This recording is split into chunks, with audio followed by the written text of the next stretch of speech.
Camel and jackal story in Hindi. ऊंट और गीदड़ की कहानी। किसी जमाने में एक नदी के पास एक ऊंट और गीदड़ रहा करता था। वैसे तो वहां बहुत सारे जानवर रहा करते थे, लेकिन इन दोनों में काफी ज्यादा अनबन होते रहती थी। दोनों एक दूसरे को खूब भला बुरा कहता था और दोनों एक दूसरे को काफी जगह बुराया किया करता थे। कभी ऊंट गीदड़ को सबक सिखाने के लिए तरह तरह के कारनामे तथा तरह तरह की बातचीत किया करता था। कभी गीदड़ मोर को सबक सिखाने के लिए तरह तरह के दिमाग की सोच रखने का काम किया करता था।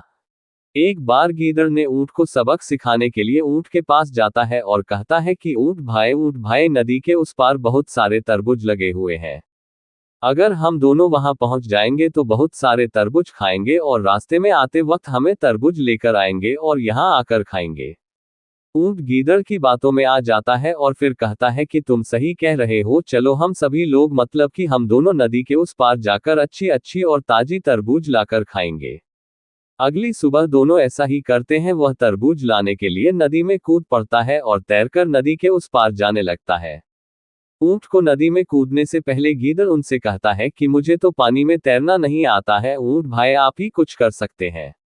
तभी ऊंट कहता है कि मेरे भाई तुम व्यर्थ में चिंता मत करो, मैं तुम्हें अपनी पीठ पर बैठाकर नदी के उस पार लेकर जाऊंगा। उसके बाद हम दोनों मजे से अच्छी अच्छी और मजेदार तरबूज खाएंगे। ऊंट गीदड़ को की पीठ पर बैठाकर नदी के उस पार लेकर जाता है। फिर दोनों मजे से तरबूज खाने लगते हैं। तरबूज खाने के बाद गीदड़ बहुत जोरों से चिल्लाने लगता है।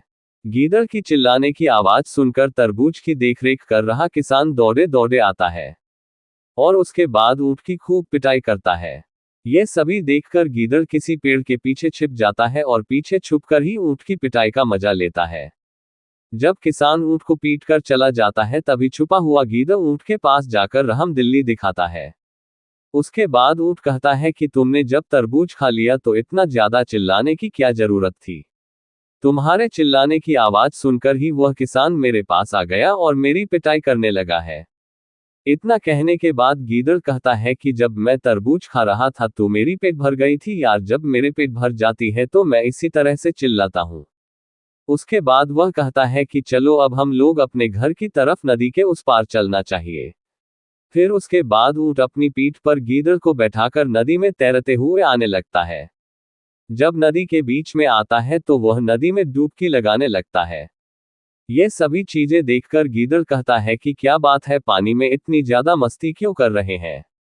उसके बाद ऊंट कहता है कि जब मेरा पेट भर जाता है और मैं जब पानी में जाता हूं तो मुझे डुबकी मारने की आदत हो जाती है। ये बात सुनते ही गीदड़ को सभी बातें समझ में आ गई थी कि वह उसका किए का बदला ले रहा है। बीच नदी में ऊंट पानी में डुबकी लगा रहा था, जिस कारण से गीदड़ नीचे गिर गया था।